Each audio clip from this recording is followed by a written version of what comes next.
কেতিয়াবা আমি এনে কিছুমান সেন্টেন্স কওঁ যিবোৰ ইংলিছ স্পিকিঙৰ বাবে বেলেগ হয় আৰু ইংলিছ গ্ৰামাৰৰ বাবে বেলেগ হয়। যেনে এতিয়া মই কি কৰোঁ, কলৈ যাওঁ, এতিয়া মই কাক সোধোঁ, কাক কওঁ, কাপোৰ ক'ৰ পৰা কিনো, কিমান বজাত আহোঁ। যদি আপুনি এই সেন্টেন্সবোৰ মন দি চাইছে তেন্তে আপুনি বুজিব যে সকলো সেন্টেন্সৰ লাষ্টত উচ্চাৰণ আছে, নহয়নে?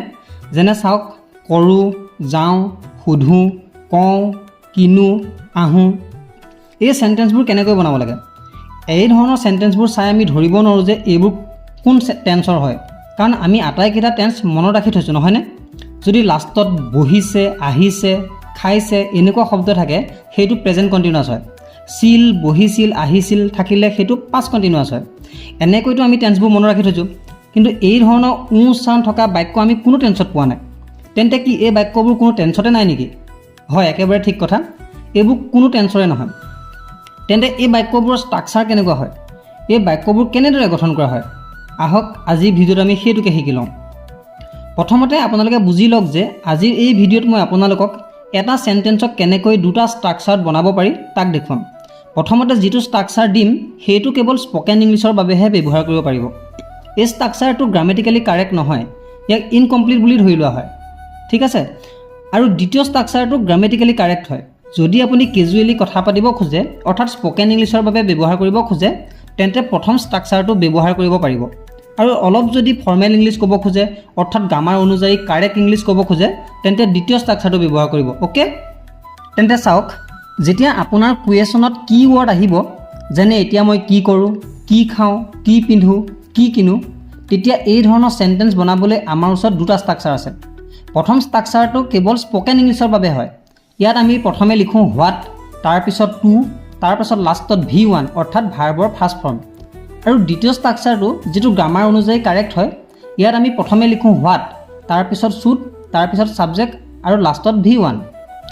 চাওক, যেতিয়া আমি নৰ্মেল কথা পাতোঁ তেতিয়া আমি ছাবজেক্ট মেনশ্যন নকৰোঁ। যেনে আপুনি নিশ্চয় দেখিছে বন্ধুৰ লগত কথা পাতোঁতে আমি এনেকৈ কওঁ কি খাওঁ, কি কৰোঁ, কি পিন্ধোঁ, ইয়াত কোনো ছাবজেক্ট নাই। সেয়েহে আমি এনেকুৱা বাক্যবোৰ what plus to plus V1 ষ্ট্ৰাকচাৰত লিখোঁ য'ত কোনো ছাবজেক্ট নাই। কিন্তু ছাবজেক্ট কিয় নাই? কাৰণ আমি স্পকেন ইংলিছৰ বাবে ব্যৱহাৰ কৰিছোঁ। সেয়েহে স্পকেন ইংলিছৰ বাবে ছাবজেক্ট মেনশ্যন নকৰাকৈ সেন্টেন্স ক'ব পাৰে। আৰু এতিয়া 2 নম্বৰ ষ্ট্ৰাকচাৰটো চাওক দেই, তাত ছাবজেক্ট আৰু শুড দুয়োটাই লিখা হৈছে, কিন্তু কিয়? প্ৰথমতে এইটো বুজি লওক। যেতিয়া আমি কওঁ এতিয়া মই কি কৰোঁ, ইয়াৰ অৰ্থ হ'ল আমি কাৰোবাৰ পৰা এডভাইচ ল'ব খুজিছোঁ, নহয়নে? এতিয়া মই কি কৰা উচিত, সেইবাবে ইয়াত শুড আহিছে। আৰু শুড শব্দটো অহাৰ বাবে ছাবজেক্টটো আহিছে, কাৰণ শুডৰ লগত আমি ছাবজেক্ট লিখাটো ইম্পৰ্টেণ্ট হয়। এতিয়া উদাহৰণ চাওক, এতিয়া মই কি কৰোঁ, এই বাক্যটো আমি দুই ধৰণে ক'ব পাৰোঁ। প্ৰথমতে আমি ছাবজেক্ট নোহোৱাকৈ বাক্যটো ক'ব পাৰোঁ, যেনে হোৱাট টু ডু নাও। দ্বিতীয়তে ইয়াক এনেকৈ ক'ব পাৰোঁ, হোৱাট শুড আই ডু নাও।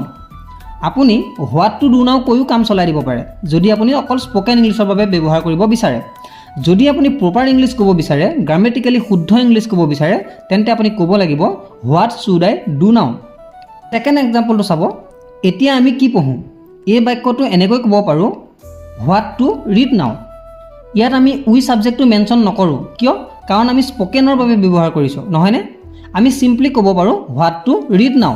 কিন্তু যদি প্ৰপাৰ ইংলিছ ক'ব খোজে, গ্ৰামাৰ অনুযায়ী কাৰেক্ট হোৱাটো বিচাৰে, তেন্তে ক'ব লাগিব হোৱাট শুড উই ৰিড নাও।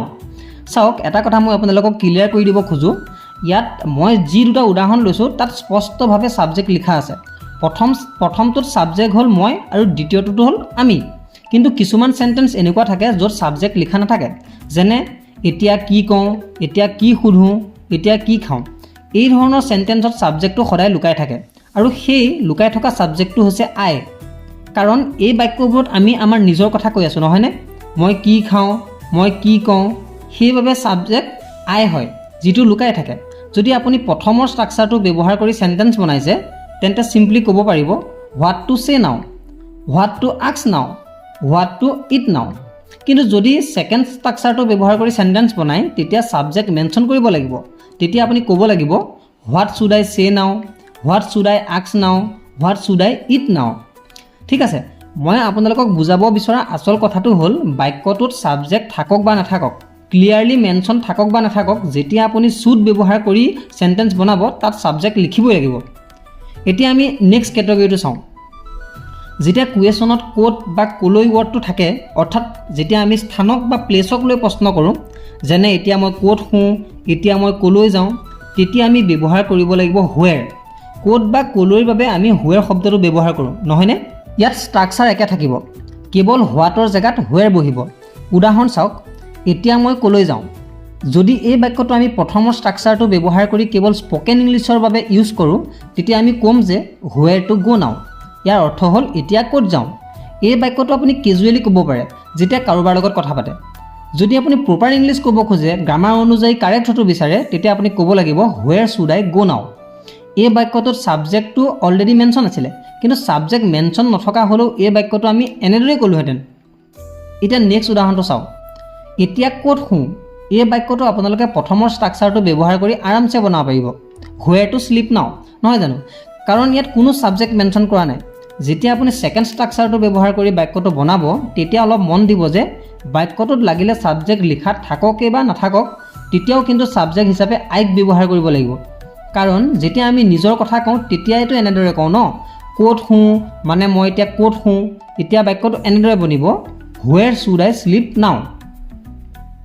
এতিয়া নেক্সট আমি চাম কাক।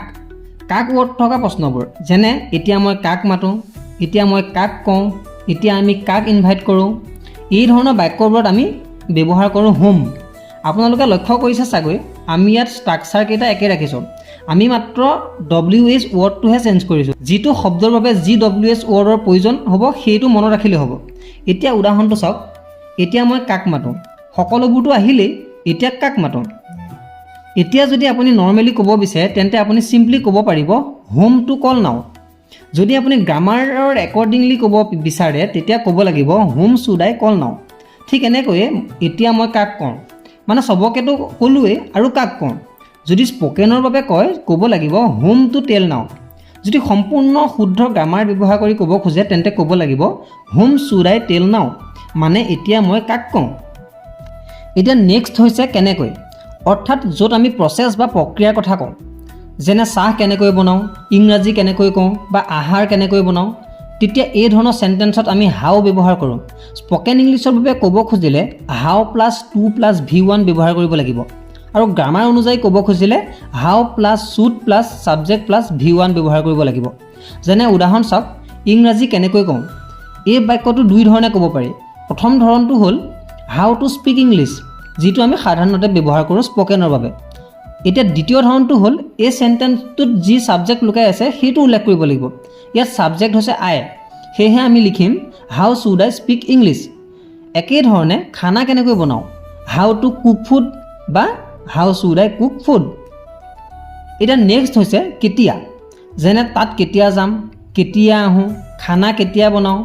কেতিয়া শব্দটোৰ বাবে আমি হুৱেন ব্যৱহাৰ কৰিব লাগিব। সাধাৰণতে স্পকেন ইংলিছৰ বাবে ব্যৱহাৰ কৰিব লাগিব when plus to plus V1, আৰু যদি গ্ৰামাৰ অনুযায়ী ক'ব খোজে, তেন্তে ব্যৱহাৰ কৰিব লাগিব when plus should plus subject plus V1। যেনে এক্সাম্পল চাওক, তাত কেতিয়া যাওঁ। ইয়াক আমি ইংৰাজীত দুই ধৰণে ক'ব পাৰোঁ, হুৱেন টু গ' দেয়াৰ, যিটো শ্বৰ্ট, চিম্পুল আৰু স্পকেন ইংলিছৰ বাবে পাৰফেক্ট। হুৱেন শুড আই গ' দেয়াৰ, যিটো গ্ৰামাৰ অনুযায়ী কাৰেক্ট হয়। একেধৰণে যদি ক'ব লাগে কেতিয়া আহিম, তেন্তে ক'ব পাৰি হুৱেন টু কাম অথবা হুৱেন শুড আই কাম। এতিয়া নেক্সট হৈছে কিয়, যাৰ বাবে আমি WH ৱৰ্ড ব্যৱহাৰ কৰোঁ হোৱাই। যেনে উদাহৰণ চাওক, তালৈ কিয় যাম। যদি আপুনি প্ৰথম ষ্ট্ৰাকচাৰটোলৈ চেণ্টেন্স বনায়, তেন্তে চেণ্টেন্সটো হ'ব হোৱাই টু গ' দেয়াৰ, তালৈ কিয় যাম। আৰু যদি ছেকেণ্ড ষ্ট্ৰাকচাৰটো ব্যৱহাৰ কৰি চেণ্টেন্সটো বনায়, তেন্তে চেণ্টেন্সটো হ'ব হোৱাই শুড আই গ' দেয়াৰ। ঠিক একেদৰে আমি কিয় ক'ম, তেন্তে প্ৰথম ষ্ট্ৰাকচাৰটোত ছাবজেক্ট লিখিব নালাগে, তেন্তে চিম্পলি ক'ব হোৱাই টু স্পীক, আৰু ছেকেণ্ড ষ্ট্ৰাকচাৰত আমি ছাবজেক্ট মেনশ্যন কৰিম শুডৰ সৈতে, তেন্তে চেণ্টেন্স হ'ব হোৱাই শুড উই স্পীক। ইয়াত ছাবজেক্ট উই নহয়নে, সেয়েহে আমি লিখিছোঁ হোৱাই শুড উই স্পীক, আমি কিয় ক'ম।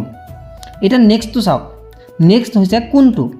ইয়াৰ বাবে আমি WH ৱৰ্ড ব্যৱহাৰ কৰোঁ হুইচ ওৱান। চাওক, যেতিয়া আপোনাৰ ওচৰত এটাতকৈ বেছি অপশ্যন থাকে, তেতিয়া আমি সোধোঁ যে কোনটো লওঁ বা কোনটো পিন্ধোঁ। সেই ক্ষেত্ৰত আপুনি কি ব্যৱহাৰ কৰিব, সেই ক্ষেত্ৰত আপুনি ব্যৱহাৰ কৰিব লাগিব হুইচ ওৱান। উদাহৰণ চাওক, কোনটো লওঁ। ছাপ'জ আপুনি মললৈ গৈছে আপোনাৰ বন্ধুৰ সৈতে, আপোনাক 3-4টা কাপোৰ পচন্দ হৈছে। এতিয়া আপুনি আপোনাৰ বন্ধুক সুধিছে ইয়াৰ ভিতৰত কোনটো লওঁ বা কোনটো কিনো, তেন্তে চিম্পলি ক'ব হুইচ ওৱান টু বাই। এতিয়া ভাবক ঠিক সেই একে মলতে আপোনাৰ বছক লগ পালে আপুনি বা অফিচৰ কোনো ব্যক্তিক লগ পালে, তেতিয়া আপুনি তেওঁলোকৰ সৈতে অলপ ফৰ্মেলি কথা পাতিব। তেতিয়া গ্ৰামাৰ অনুযায়ী কাৰেক্ট ইংলিছ ক'ব বিচাৰিব। তেতিয়া ক'ব লাগিব হুইচ ওৱান শুড আই বাই, মই কোনটো লোৱা উচিত বা মই কোনটো লওঁ। নেক্সট এক্সাম্পল চাওক, কোনটো পৰিধান কৰোঁ বা কোনটো পিন্ধোঁ, হুইচ ওৱান টু ৱেৰ অথবা which one should I wear. Next হৈছে কিমান বজাত। ইয়াৰ বাবে আপুনি ব্যৱহাৰ কৰিব এট হোৱাট টাইম। ঠিক আছে, উদাহৰণ চাওক, তালৈ কিমান বজাত যাম, এট হোৱাট টাইম টু গ' দেয়াৰ অথবা এট হোৱাট টাইম শুড আই গ' দেয়াৰ। এতিয়া এইবোৰৰ পৰা কোনটো স্পকেনৰ বাবে ব্যৱহাৰ হ'ব আৰু কোনটো গ্ৰামাৰ অনুযায়ী কাৰেক্ট হ'ব, মই আশা কৰোঁ এতিয়ালৈকে আপোনালোকে ভালদৰে বুজি পাইছে। যদি স্পকেনৰ বাবে ক'ব লাগে তেন্তে ছাবজেক্ট আৰু হেল্পিং ভাৰ্ব নথকা ভাৰ্জন ক'ব পাৰিব, অৰ্থাৎ এট হোৱাট টাইম টু গ' দেয়াৰ, চিম্পল। আৰু যদি গ্ৰামাৰ অনুযায়ী প্ৰপাৰ ইংলিছ ক'ব বিচাৰে তেন্তে ক'ব লাগিব এট হোৱাট টাইম শুড আই গ' দেয়াৰ। এতিয়া যদি ক'ব লাগে কিমান বজাত আহিম তেন্তে কেনেকৈ ক'ব, at what time to come অথবা at what time should we come. এতিয়া নেক্সট হৈছে ক'ৰ পৰা। ইয়াৰ বাবে আমি ব্যৱহাৰ কৰিম ফ্ৰম হুৱেৰ। যেনে এক্সাম্পল চাওক, কাপোৰ ক'ৰ পৰা কিনো, from where to buy clothes অথবা from where should I buy clothes. So' guys, মই আশা কৰোঁ আপোনালোকে বুজি পালে হোৱাট টু ডু আৰু হোৱাট শুড আই ডু এই দুয়োটাৰ মাজত পাৰ্থক্য কি হয়। এটা স্পকেনৰ বাবে ব্যৱহাৰ হয় আৰু এটা গ্ৰামেটিকেলি কাৰেক্ট হয়। এটা ছিংগুল চেণ্টেন্সক দুটা ষ্ট্ৰাকচাৰত বুজোৱাৰ সুবিধা এইটোৱে যে আপুনি একেটা চেণ্টেন্সকে কেইবাটাও ভিন্ন ভিন্ন ৰূপত ক'ব পাৰে আৰু বহুতো চেণ্টেন্স নিজে তৈয়াৰ কৰিব পাৰে। শেষত আজি এই ভিডিঅ'টো যদি চাই ভাল পালে প্লিজ লাইক কৰিব আৰু চেনেলটো ছাবস্ক্ৰাইব কৰিবলৈ নাপাহৰিব। Thanks for ৱাটছিং।